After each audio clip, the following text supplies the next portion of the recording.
నమస్కారం అండి. నా పేరు Baji Pathan, AP CPS employees association రాష్ట్ర అధ్యక్షుడిని. అలాగే 51 సంఘాల ఒక జేఏసీ ఉద్యోగ ఉపాధ్యాయుల సంఘాల జేఏసీకి సెక్రటరీ జనరల్గా పనిచేస్తున్నాను రాష్ట్రంలో. ఈరోజు ఇక్కడ అనకాపల్లిలో ఒక నిరాహార దీక్షకి నేను కూర్చోవడం జరిగింది. సింగిల్గా ఎవరు కూడా నాతో పాటు కూర్చోకుండా నేను ఒక్కడే సింగిల్గా కూర్చోవడం జరిగింది. దీనికి కారణం ఏంటంటే అనకాపల్లి జోనల్ కమిషనర్ గారు శ్రీ కె చక్రవర్తి గారు ఆయన మా ఉద్యోగులు ఎవరైతే ఉన్నారో గ్రామవార్డు సచివాలయాల వ్యవస్థలో వాళ్ళందరినీ కూడా రకరకాలైనటువంటి ఇబ్బందులకు గురి చేస్తూ, మానసిక క్షోభకు గురి చేస్తూ, వాళ్ళు చనిపోవడానికి కూడా కొన్ని చోట్ల కారణమే అని చెప్పేసి మాకు తెలిసింది. మరి ఆ విధమైనటువంటి పరిస్థితుల్లో మా గ్రామవార్డు సచివాలయాల సిబ్బందిని, మా ఉద్యోగుల్ని, మా సోదరులను రక్షించుకునే ఉద్దేశంతో మేము గతంలోనే లోకల్గా ఉన్నటువంటి రాజకీయ నాయకులు ఎమ్మెల్యే గారు కొంతాల రామకృష్ణ గారికి ఫిర్యాదు చేయడం జరిగింది. ఇదే విషయాన్ని కలెక్టర్ గారికి 3 నెలల క్రితం ఫిర్యాదు చేయడం జరిగింది. ఇదే విషయాన్ని జిఎంసీ కలెక్టర్ గారు అక్కడ కమిషనర్ గారికి కూడా ఫిర్యాదు చేయడం జరిగింది. కానీ ఏ విధమైనటువంటి ప్రతిస్పందన ఈ రోజు వరకు రానందుకు గాను, అలాగే ఈ సదరు కె చక్రవర్తి గారు ఎవరైతే జోనల్ కమిషనర్ గారు ఉన్నారో ఆయన మీద ఒక డిపార్ట్మెంటల్ ఎంక్వైరీ, ఒకటి విమెన్ దీనికి సంబంధించి ఒక ఎంక్వైరీ 2 పెండింగ్లో ఉన్నాయి. అలాగే ఒక అగ్రికల్చర్ డిపార్ట్మెంట్కి సంబంధించినటువంటి చక్రవర్తి గారు మున్సిపల్ డిపార్ట్మెంట్లో ఇంకెవ్వరూ సమర్థులు లేరు అనకాపల్లిలో రాజ్యం వెళ్ళడానికి అన్నట్లుగా ఆయన్ని ప్రమోషన్ వచ్చి వెళ్ళిపోయినటువంటి వ్యక్తిని మరలా తీసుకొచ్చి ఇదే అనకాపల్లిలో జోన్లో మరి కమిషనర్గా వేయడం జరిగింది. ఆయన వల్ల జరిగినటువంటి ఇబ్బందులు రకరకాలుగా ఇక్కడ ఉన్నటువంటి ఉద్యోగస్తులు ఎవరినైనా సరే, ఆయన ఎక్కడ పనిచేసినటువంటి ప్లేస్లోనైనా సరే మీరు అడిగి తెలుసుకోవచ్చు.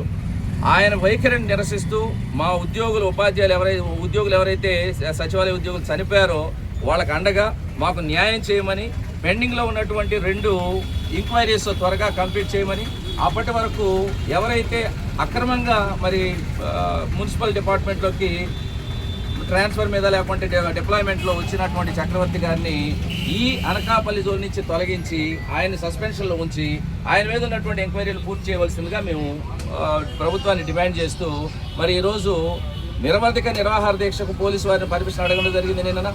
అయితే నిరవధిక నిరాహార దీక్షకు మేము పర్మిషన్ ఇవ్వలేమని చెప్పేసి పోలీసు వారు తెలిపినటువంటి సందర్భంలో సరే వారి సూచనల మేరకు మేము రోజువారీ నిరాహార దీక్షలు అంటే ఉదయం 9 గంటల నుంచి సాయంత్రం 5 గంటల వరకు మాత్రమే నేను ఒక్కడే కూర్చుంటానని తెలియజేయడం జరిగింది. దానికి కూడా కొంత అభ్యంతరం ఉందని చెప్పేసి సిఐ గారు తెలియజేస్తూ ఉన్నారు.